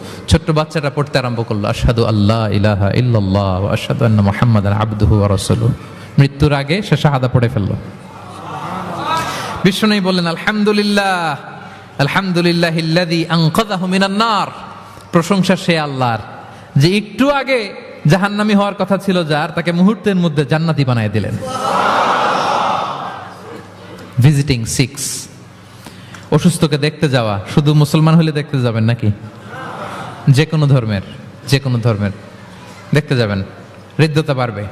একদিন বিষ্ণু সাহাবাদেরকে বললেন, আজকে রোজা রেখেছো কে? নফল রোজা? আবু বকর রাদিয়াল্লাহু তাআলা আনহু হাত তুলে বললেন, আমি। বিষ্ণুনবী আবার জিজ্ঞেস করলেন, আজকে কোন মিসকিনকে খাবার খাইয়েছো কে? আবু বকর রাদিয়াল্লাহু বললেন, আমি। বিষ্ণুনবী আবার বললেন, আজকে কোনো জানাজায় শরীক হয়েছে এমন কেউ আছে? আবু বকর বললেন, আমি। বিষ্ণুনবী বললেন, আজকে কোনো অসুস্থকে ভিজিট করে আসছো, এরকম কি কেউ আছে? আবু বকর বললেন, আমি। বিষ্ণুনবী বললেন, মাজতামা'না ফি ইমরিইন ইল্লা দাখালাল জান্নাহ। এতগুলো গুণ যদি একটা ব্যক্তির মধ্যে থাকে, ওই ব্যক্তি তো জান্নাতি না হয়ে পারে না। ভিজিটিং সিক, অসুস্থকে দেখতে যাওয়া, যদি এটা করেন তাহলে আপনাদের পারস্পরিক হৃদ্যতা, ভালোবাসা বাড়বে। এবং এটা জাতি, ধর্ম, বর্ণ নির্বিশেষে যে কোনো লোক অসুস্থ হলে আমরা ভিজিট করতে পারি, যাবেন কিছু গিফট নিয়ে যাবেন, কমলা নিয়ে যাবেন। সাউথ আফ্রিকাতে তো দেখি আমি একেবারে ফ্রেশ ফ্রুটস, সুবহানাল্লাহ, আমি যেখানেই গেছি কোনো ফরমালিন নাই, তাজা টাটকা ফ্রেশ, এত সুন্দর স্মেল, এত সুন্দর টেস্ট এটার, আলহামদুলিল্লাহ। বস্তা ভরে ফল নিয়ে দেখতে যাবেন, পারা যাবে তো? 7 নম্বরে কি ছিল ভুলে গেছি, ভিজিটিং 6, অসুস্থ কে দেখতে যাওয়া। পারবেন? পারবেন? কয়টা হইল? আর বাকি রইল কয়টা? কষ্ট হচ্ছে? মনোযোগ আছে না গেছে? তাকবীর পড়ুন, আল্লাহু আকবার।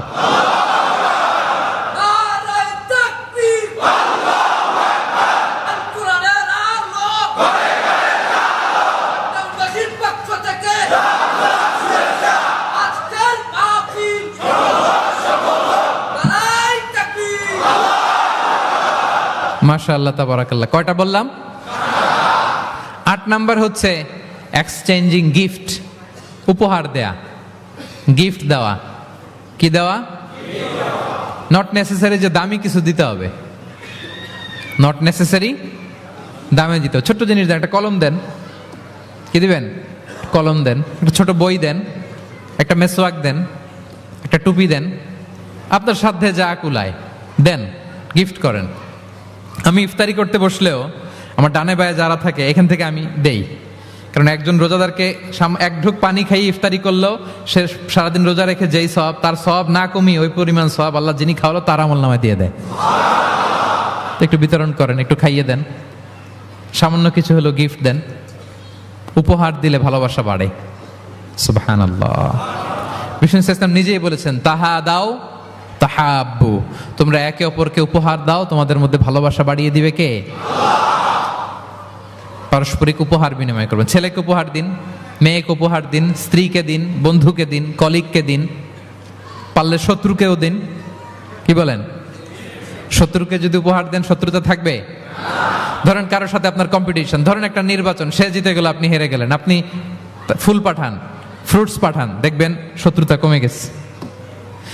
এটাই বলেছেন বিষ্ণু ইসলাম সরাসরি, যে তাহা ওয়া তাহা দাও তাহাব্বু তাযহাবি শাহনা, তোমরা পারস্পরিক গিফট দাও তাহলে শত্রুতা, দ্য এনিমিটি উইল ডিসঅ্যাপিয়ার, শত্রুতা দূর হয়ে যাবে, বিরোধ মিটে যাবে, ভালোবাসা বেড়ে যাবে। তাহলে পারস্পরিক সুসম্পর্কের জন্য, সম্পর্ক উন্নয়নের জন্য, হৃদ্যতা ভালোবাসা বাড়ানোর জন্য আমরা একে অপরকে উপহার দিব, যা পারি উপহার দেওয়ার এই কালচারটা ভালো, এটা সুন্নাহ। পারবেন তো? তাহলে 8 নম্বরে কি ছিল? Gift, exchanging gift. আচ্ছা, 9 নাম্বার হচ্ছে হসপিটালিটি, আপ্যায়ন করানো, মানে মানুষকে খাওয়ানো। মানুষকে কি? মানুষকে কি?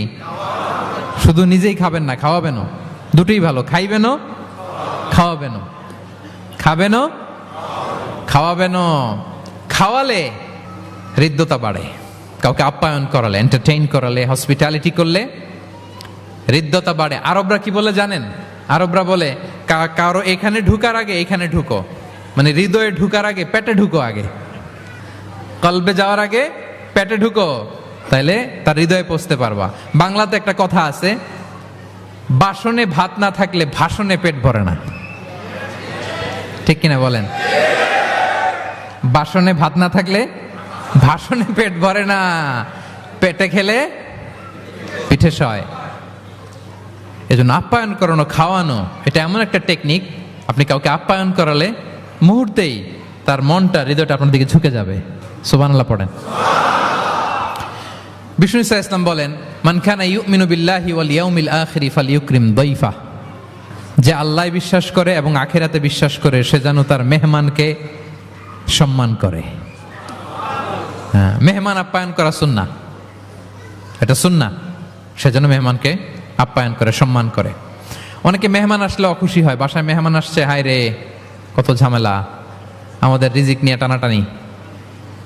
সে ভাবে যে তার রিজিকে ভাগ বসাতে মেহমান আসছে, আসলে না। মেহমান আল্লাহর পক্ষ থেকে মেহমানের রিজিক নিয়েই আপনার কাছে আসছে। সে আসার ফলে আপনাদের রিজিকে বরকত হয়ে গিয়েছে। সে আপনার রিজিকে ভাগ বসাতে আসে নাই, তার রিজিক নিয়েই সে আসছে। তার উসিলায় আপনার রিজিক বাড়াই দিবে কে? বিষ্ণু ঈসা ইসলাম মক্কা থেকে যখন মদিনায় হিজরত করলেন, আপনারা কি ওঠা বসা করতেছেন দু একজন? হ্যাঁ, ঠিক আছে, আমার দিকে তাকান, আওয়াজ হবে না, আমার দিকে তাকান। গুরুত্বপূর্ণ একটা হাদিস শোনেন। আব্দুল্লাহ ইবনে সালাম রাদিয়াল্লাহু তাআলা আনহু আগে ছিলেন ইহুদি পণ্ডিত, পরে শাহাদা পড়ে মুসলিম হয়েছেন। তিনি বর্ণনা করেন বিষ্ণু ঈসা ইসলাম মক্কা থেকে যখন মদিনায় আসলেন, এসেই 4 দফা কর্মসূচি ঘোষণা করলেন। আওয়াজ করে বলতে হবে, কয় দফা? 4 দফা কর্মসূচি ঘোষণা করলেন। আসলেন আবু বকর রাদিয়াল্লাহু তাআলা আনহুকে নিয়ে। প্রতিদিন মদিনার লোকেরা সানিয়াতুল ওয়াদা নামক একটা জায়গা আছে, ওই জায়গার মধ্যে দাঁড়িয়ে থাকতো, কখন আসবে আখিরি জামানার পায়গাম্বার বিশ্বনবী মুহাম্মদুর রাসূলুল্লাহ সাল্লাল্লাহু আলাইহি ওয়াসাল্লাম। একদিন ওই যে দূর ধুধুমরু প্রান্তরে ধুলাবালি উঠতে দেখা যায়। দেখে তো মদিনার লোকেরা আনন্দে আটখান, আত্মহারা, সবাই ওয়েলকাম জানাতে লাগলো। মানুষের মধ্যে গুঞ্জরণ আওয়াজ ছড়িয়ে পড়তে লাগলো, নবী এসেছে, নবী এসেছে, নবী এসেছে।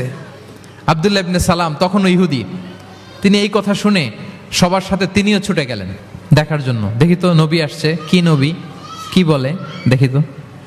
তিনি বললেন, আমি ভিড় ঠেলে গেলাম, দেখলাম 2টা ওটে করে 2 জন, একটাতে আবু বকর, একটাতে বিশ্বনবী। বিশ্বনবীকে একটা নজর দেখার জন্য মদিনার লোকেরা পাগল হয়ে তার চারদিকে ক্রাউড করছিল, ভিড় করছিল বিশ্বনবীর কাছে ঘেঁষার জন্য, কাছে ঘেঁষার জন্য, মুবারক চেহারাটা একটা নজর দেখার জন্য। আব্দুল্লাহ ইবনে সালাম বলেন, আমিও মানুষ ঠেলে, ধুলাবালি উঠতেছে শুধু, দেখতে পাই না, মানুষ ঠেলে একবার তার দিকে তাকালাম। যখন আমি তার দিকে নজর করলাম, ফালাম্মা নাযারতু ফাআরাফতু আন্না ওয়াজহাহু লাইসা বিওয়াজহিন কাযযাব, আমি তার চেহারা দেখে বুঝতে পারলাম এ চেহারা কোনো মিথ্যাবাদীর চেহারা হতে পারে না। আল্লাহ, না জানি কত নুরানি ছিল বিশ্বনবীর চেহারা। বিশ্বনবীর কথা তো অনেক পরে, অনেকে চেহারা দেখেই শাহাদা পড়ে মুসলমান হয়েছে। একটা নূরের জ্যোতি বিশ্বনবীর চেহারা মোবারক থেকে সবসময় স্পার্ক করত। আল্লাহু আকবার। হেরা হতে হেলে দুলে নুরানি তনু ওকে আসে হায়, সারা দুনিয়ার হেরে মেরে পর্দা খুলে খুলে যাই, সে যে আমার কমলিওয়ালা কমলিওয়ালা, সে যে আমার কমলিওয়ালা কমলিওয়ালা। তার ভাবে বিভোল রাঙ্গা পায়ের তলে, পর্বত জঙ্গম টল মল টলে, তার ভাবে বিভোল রাঙ্গা পায়ের তলে, পর্বত জঙ্গম টল মল টলে, খুরমা খেজুর বাদাম জাফরানি ফুল ঝরে ঝরে যায়, সে যে আমার কমলিওয়ালা কমলিওয়ালা, সে যে আমার হেরা হতে হেলে দুলে নুরানি তনু ওকে আসে হায়, সারা দুনিয়ার হেরে মেরে পর্দা খুলে খুলে যাই, সে যে আমার কমলিওয়ালা কমলিওয়ালা, সে যে আমার কমলিওয়ালা কমলিওয়ালা। আল্লাহু আকবার পড়েন। ফালাম্মা নাযারতু ইলা ওয়াজহিহি আরাফতু আন্না ওয়াজহাহু লাইসা বিওয়াজহিন কাযযাব। আব্দুল্লাহ ইবনে সালাম বলেন, মানুষের ভিড় ঠেলে আমি যখন বিশ্বনবীর চেহারাটা দেখলাম, আমার মন বলে দিল এ চেহারা কোনো মিথ্যাবাদীর চেহারা হতে পারে। বিশ্বনবী মানুষের ভিড় দেখে ছোট্ট একটা ভাষণ দিলেন। তিনি বললেন, আইয়ুহান নাস, ওহে মানব সকল। 4 দফা কর্মসূচির ঘোষণা। তিনি বললেন, আইয়ুহান নাস আফশুস সালাম, বেশি বেশি সালাম দাও, ওয়া আতঈমুত তাআম, বেশি বেশি মানুষকে খাবার খাওয়াও, ওয়াসিলুল আরহাম, আত্মীয়তার বন্ধনকে অটুট রাখো, ওয়াসাল্লু বিল্লাইলি ওয়ান নাসু নিয়াম, মানুষ যখন ঘুমিয়ে থাকে রাত জেগে সালাত পড়ো, তাদখুলুল জান্নাতা বিসালাম, তাহলে সহজে শান্তিতে আল্লাহর জান্নাতে ঢুকে যাবে। তাহলে মদিনায় যেই বিশ্বনবী যে 4 দফা কর্মসূচির ঘোষণা দিলেন, এর মধ্যে খাওয়ানোর কথা আছে না নাই? আতঈমুত তাআম, খাবার খাওয়াও। একটা দেশে যখন খাদ্য সংকট হয়, ওই দেশের আর কোনো স্টেবিলিটি থাকে না, এটা একটা অকার্যকর রাষ্ট্রে পরিণত হয়, ঠিক কিনা বলেন? বিশ্বনবী মদিনায় যেই খাদ্যের সংকট দূর করে দিলেন। ধনীদেরকে বললেন, খাওয়াও, মানুষকে খাবার খাওয়াও। হসপিটালিটি, আপ্যায়ন করা, এন্টারটেইন করা, এটা যদি করেন তাহলে নিজেদের মধ্যে হৃদ্যতা বাড়বে, ভালোবাসা বাড়বে। আলহামদুলিল্লাহ। পৃথিবীর সব নবীরা মেহমানকে রেসপেক্ট করতেন, আপ্যায়ন করাতেন। বিষ্ণু ইসা ইসলাম মক্কা এমন কোন লোক ছিল না বিশ্বনবীর হাতের রান্না খায় নাই। নবী হওয়ার আগ থেকেই, নবী হওয়ার পরে তো মেহমানদের আরো বাড়াই দিচ্ছেন, টার্গেট করে করে, দাওয়াতি টার্গেট করে করে বিষ্ণুনবী 2-4জনকে খাওয়াতেন। আল্লাহু আকবার। ইব্রাহিম আলাইহিস সালাম মেহমান ছাড়া কখনো খাবারই খেতেন না। ওনার দ্বিতীয় ছেলে যখন দুনিয়ায় আসবে, ইসহাক আলাইহিস সালাম, তার সুসংবাদ নিয়ে যখন ফেরেশতারা আসছিল, উনি একটা আস্ত গরুর বাছুর ভুনা করে ফেরেশতাদের সামনে হাজির করেছিলেন। আনজা আবি ইজলিন হানিফ, কোরআনে এসেছে কাবাব করা ভুনা গরুর বাচ্চা। আল্লাহু আকবার। কারণ তিনি তখন বুঝতে পারেন না যেটা ফেরেশতা, মানুষের সূরাতে এসেছিল তো, দিলেন, প্রেজেন্ট করলেন একটা আস্ত গরুর বাছুর কাবাব করা। আল্লাহু আকবার। তাহলে সম্পর্ক বিল্ড আপ করার 9 নম্বর পদ্ধতি কি ছিল? হ্যাঁ, মেহমানদারি, আপ্যায়ন, হসপিটালিটি। মনে থাকবে? ইনশাল্লাহ নাই এবার, ডবল ইনশাআল্লাহ। মাশাআল্লাহ। আমার কেপটাউনের ভাইরা তো আলহামদুলিল্লাহ, আল্লাহ তাআলা অনেক সমৃদ্ধি দিয়েছে, আরো দেখ। কৃপণতা করবেন না, কৃপণদের আল্লাহ পছন্দ করে না, কৃপণদের আল্লাহ পছন্দ করে না। হাত উজাড় করে দিবেন, উপর থেকে উজাড় করে আপনাকে দিবে কে? হসপিটালিটি, মেহমানদারি করা, হৃদ্যতা বাড়ে। কয়টা গেল? বাকি রইল কয়টা? 10 নম্বর। 10 নম্বর হচ্ছে রিকনসিলিয়েশন, সেটেলমেন্ট, মিলিয়ে দেয়া, যেটা দিয়ে আয়াত শুরু করেছি। 2 জন ঝগড়া লাগছে, দূর থেকে লাগাই দিব আমরা, নাকি? অনেকে কিন্তু দূর থেকে মজা নেয়, ওই যে এটা লাগছে 2টা আরো লাগুক, আরেকটু হাতাহাতি, ঘুষাঘুষি, কিলাকিলি, মারামারি, মামলা হামলা, আছে না নাই? দূর থেকে অনেকে কি নেয়? মজা নেয়। এটা মুনাফিকের আলামত, এটা করবেন না। বরং আপনি মিলিয়ে দেওয়ার চেষ্টা করবেন। কয়েকটা জায়গায় মিথ্যা বলাও যায় যাচ্ছে, এর মধ্যে একটা হচ্ছে মিলায়া দেয়া। একদিন বললেন, ভাই উনি তো আপনার ব্যাপারে খুব চমৎকার একটা কথা বললো। আমার ব্যাপারে? এই লোক কি বলছে, কি বলেন তো, কি বললো? তখন আপনি বললেন, আরে এই তো উনি তো বলতেছে আপনি নাকি এরকম খুব ভালো, এই সেই। সে তো খুশিতে বাকবাকু। বাহ, আমি তো এতদিন এটারে খারাপ মনে করছিলাম। এত ঝগড়াঝাটি, বাইরে বাইরে আমার প্রশংসা করে, আলহামদুলিল্লাহ ভালো, দেখি কি হয়। ওরে যে আবার একদিন বললেন, আরে ভাই ওনার সাথে দেখা, কথা প্রসঙ্গ তো আপনার ব্যাপারে বলতে যে বললো আপনি নাকি এরকম করছিলেন, ভালো একটা কাজ। সে অবাক হয়ে যাবে, দেখবেন যে এরপরে 2 জনের যখন রাস্তায় দেখা হয়ে গেছে, একে অপরকে সালাম দিয়ে ফেলতেছে, হ্যাঁ, মুসাফা করে ফেলতেছে, কথা বলতেছে, কোন একটা ইস্যু ধরে তারা মিলে যাওয়ার চেষ্টা করতেছে। কারণ 2 জনের মধ্যে হৃদ্যতা আগে থেকেই তো, হৃদয়টা কোল ডাউন হয়ে আছে, ঠিক কিনা বলেন? আর এই মধ্যস্থতা করেছেন কে? আপনি আপনি আপনি মধ্যস্থতা করছেন। রিকনসিলিয়েশন, মিলায়ে দিবেন। তাহলে ঝগড়া লাগলে আজকে থেকে আমরা কি করব? মিলায়ে দিব, সেটেলমেন্ট করে দিব। আল্লাহ বলেন, ফাত্তাকুল্লাহ ওয়া আসলিহু যাতা বাইনিকুম, আল্লাহরে ভয় করো আর নিজেদের মধ্যে বিবাদ বিরোধ হলে এটার উস্কে দিও না, মিলিয়ে দাও। কি করো? মিলিয়ে দাও। একটা অত্যন্ত জরুরি হাদিস বলছি, মনোযোগ দিয়ে শোনো, এটা বলে শেষ করব। বিষ্ণু ইসলাম একবার সাহাবাদেরকে বলেন, আলা উখবিরুকুম বিআফদাল মিন দারাজাতি সিয়ামি ওয়াস সালাতি ওয়াস সাদাকা।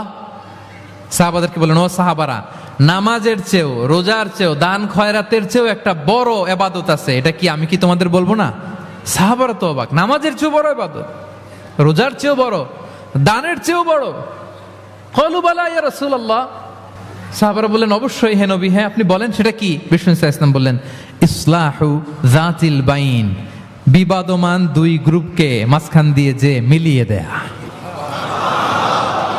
নামাজের চেয়েও বড়, রোজার চেয়েও, সাদাকার চেয়েও বড়, মিলায়া দেওয়া। আমরা মনে করি সেজদা দিতে দিতে কপালে দাগ ফেলে দিছি, এটাই তো বড় ইবাদত। এটা তো নিঃসন্দেহে বড় ইবাদত। আমরা মনে করি হজ করতে করতে শেষ করে ফেলতেছি, এটাই বড় ইবাদত। জিকির করতে করতে আমরা দিনরাত এক করে ফেলতেছি, এগুলো তো নিঃসন্দেহে ইবাদত। কিন্তু 2 ভাই বিবাদমান 2 গ্রুপের মধ্যে আপনি যদি মিলিয়ে দেন, এগুলো নফল রোজা, নফল দান, নফল সালাতের চেয়ে বেশি সওয়াবের কাজ। পড়েন সুবহানাল্লাহ। তাহলে এখন পকেটে যদি 2 গ্রুপকে লাগতে দেখেন, কি করবেন? পারা যাবে? এদিকে 2-4 জন উঠছেন কেন আপনারা? আমি কি এখনো উঠছি? ওয়াশরুমে যাবে না? আর 2 মিনিট বসেন বসেন। তাহলে বিবাদমান দুই পক্ষকে মিলিয়ে দেয়া অনেক বড় সওয়াবের কাজ, এবং বিষ্ণু ইসা ইসলাম নিজে এই কাজটা করতেন। আমার ক্যাপ্টেনের ভাইয়েরা মিলিয়ে দিতেন। সেই বুখারীতে একটা বাব আছে, বাবু কওলিল ইমাম ইযহাবু বিনা নুসলিহ বাইনাহুম। বিষ্ণু ইসা ইসলাম ঝগড়া দেখলেই বলতেন ইযহাবু বিনা, আমাকে নিয়ে যাও, নুসলিহ বাইনাহুম, আমি মিলিয়ে দেব। কোবাপল্লীতে একবার 2 সাহাবীদের গ্রুপ ঝগড়া লাগছে। 2 সাহাবীদের গ্রুপ ঝগড়া লাগছে কোবাপল্লীতে। বিষ্ণু ইসা ইসলাম বললেন কোথায় ঝগড়া? কয় কোবায়। বিষ্ণু বলেন ইযহাবু বিনা, ঝামেলা কি, আমারে নিয়ে যাও, নুসলিহ বাইনাহুম, আমি মিলাই দিব। সুবহানাল্লাহ। হি ওয়াজ এ ভেরি গুড মিডিয়েটর। মধ্যস্থতা করতেন পারতেন চমৎকার বিশ্বনবী। বিবাদমান দুই পক্ষকে মিলিয়ে দিতেন। আউস খাজরাজের 100 বছরের যুদ্ধ বিশ্বনবী মিলাই দিতেন। সুবহানাল্লাহ পড়েন। তাহলে মধ্যস্থতা করা যাবে? হ্যাঁ, মধ্যস্থতা করবেন, মিলিয়ে দিবেন নাকি লাগাই দিবেন? আগুন লাগলে ঘি ঢালবেন, তেল ঢালবেন, কি ঢালবেন? মনে থাকবে? তাহলে যে আয়াত দিয়ে শুরু করেছিলাম সে আয়াত দিয়ে শেষ করি। ইন্নামাল মুমিনুনা ইখওয়া, বিশ্বাসীরা ভাই ভাই। ফাআসলিহু বাইনা আখাওয়াইকুম, এই ভ্রাতৃত্বের মধ্যে বিবাদ হলে কি করো? মিলিয়ে দাও, কারণ তোমরা হচ্ছে ইখওয়াতুন ফিদ্দিন, দিনী ভাই। আর দিনী ভাইয়েরা এক দেহ এক প্রাণ, এক দেহ ফাত্তাকুল্লাহ, আল্লাহকে ভয় করো, লাআল্লাকুম তুরহামুন, রহমতের বারিধারা নাজিল করবে কে? তাহলে সম্মানিত সুধী, আমাদের এই ভেঙে যাওয়া ভঙ্গুর সম্পর্কগুলোকে যেন আমরা জোড়া লাগাই। আমাদের পারস্পরিক হৃদ্যতা, ভালোবাসা, এগুলো বাড়ানোর জন্য ইসলামের দেয়া যে 10টা ফর্মুলা আজকে বলেছি, এগুলো যেন আমরা আমল করি। পারা যাবে? দেখি কয়জনের মনে আছে। 1 নাম্বার কি ছিল? 2 নাম্বার মুচকি হাসি, 3 number welcome, 4 number appreciation, 5 number শুভকামনা, ওয়েল উইশিং, 6 নাম্বার বিপদে সাহায্য করা, to help in danger, 7 number অসুস্থকে দেখতে যাও, visiting sick, 8 number exchanging gift উপহার দেয়া, 9 নাম্বার হসপিটালিটি মানে মেহমানদারি, 10 নাম্বার লাগিয়ে দেওয়া। মনে থাকবে? কয়দিন? সারা জীবন। আল্লাহ তাআলা আমাদের সম্পর্কগুলোকে মজবুত করুক, আমাদের মধ্যে হৃদ্যতা বাড়িয়ে দিক, ভালোবাসা বাড়িয়ে দিক, গোটা বিশ্বের মুসলিমদেরকে এক দেহ এক প্রাণ হিসেবে আল্লাহ কবুল করুক। আমার বাংলাদেশের উপর আল্লাহ খাস রহমত নাজিল করুক। আপনারা যারা এসছেন সবাইকে আল্লাহ তাআলা ঈমানের উপর অবিচল রাখুক, তার স্পেশাল রহমতের চাদরে আবৃত রাখুক। আমার বোনদেরকে আল্লাহ তাআলা খাদিজার মতো, ফাতেমা রাদিয়াল্লাহু তাআলা আনহার মতো কবুল করুক। পড়ি আমিন।